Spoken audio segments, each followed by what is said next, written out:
Hi, everybody. We're John and Cindy Whylings, and we serve with Ethnos 360.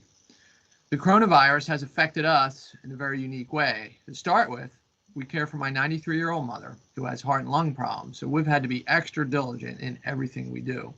So even before the stay-at-home order issued, we knew that we would have to change how we lived and worked.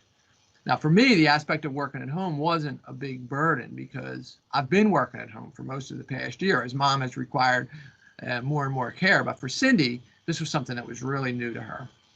Working at home has not been a good fit for me in the past. While John and I both have desks at our home office and our garage laundry room, working in the same space was distracting. So when our headquarters issued the work from home order, John converted one of the bedrooms into an office for me, and we each had a dedicated workspace. It was working out great, and our first week of both working at home together was productive. And we got a phone call from our daughter, Kathy. Her, Nick, and two girls, they're two young girls, Emmy, 1.5, and Naomi, 3.5. They were living in a small second-floor apartment. And as this lockdown became more restrictive, the situation they were in wasn't going to be a good situation for them. So without getting in all the details, they asked if they could come and stay with us for a while. So after we figured out how it would work and where people would go, they were on their way. So now we have 4 generations living under the same roof. In terms of ministry, again, not a lot has changed for me in my tax role in terms of working at home, except it was in the middle of the busiest time of tax season. But the government came through for us, or at least for me. They extended that tax guideline or deadline, and now everything's kind of settled down and I've gotten into a good routine again.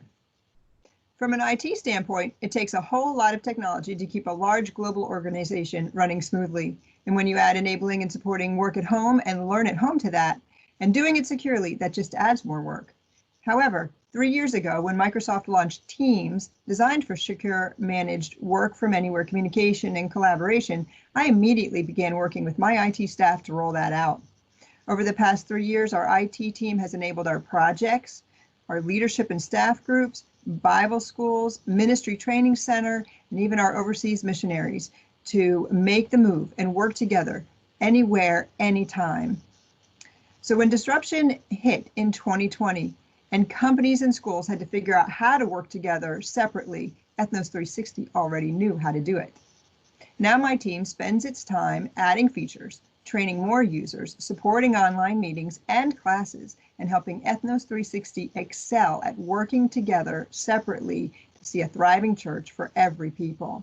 And speaking about thriving churches, our ministry isn't just about serving Ethnos 360 missionaries, it's also about partnering with you, our church family, sharing what God is doing and encouraging you as you are part of that work.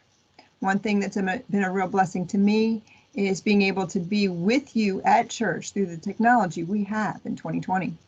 I love how we can continue to grow and thrive together, and I believe that with the truth of the gospel streaming out on social media, we are seeing a new opportunity for God to use each of us in a new way, connecting anywhere, anytime to see the body grow.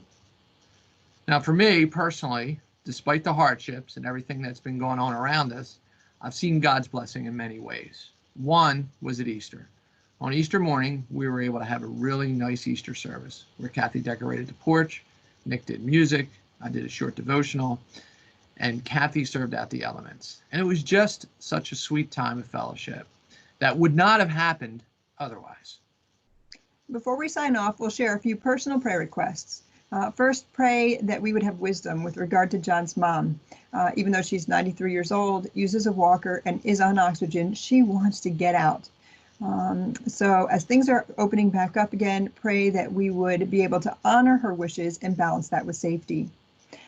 Pray for Kathy and Nick. They're supposed to be going to the Ethnos 360 Missionary Training Center in Missouri to begin their ministry. They still need to raise a little bit of their support, and so be praying for them in that. And finally, pray for the 7 of us as we continue to live together in our house. Our encouragement to you all comes from Hebrews chapter 6, verse 9. There it says, "But beloved, we are confident of better things concerning you. Yes, things that accompany salvation." Now, we all know we're in a difficult and trying time, but God means it for good and is going to use it to make us more like Jesus every day. We need to look for those better things, those things that accompany salvation. We need to look for the time we're now getting with family, the times we can share our hope, the times we can see God work, and the opportunities we now have to minister in new and exciting ways. So we love you guys. Look forward to seeing you all sometime in the future. We just pray you have a great day. See you later.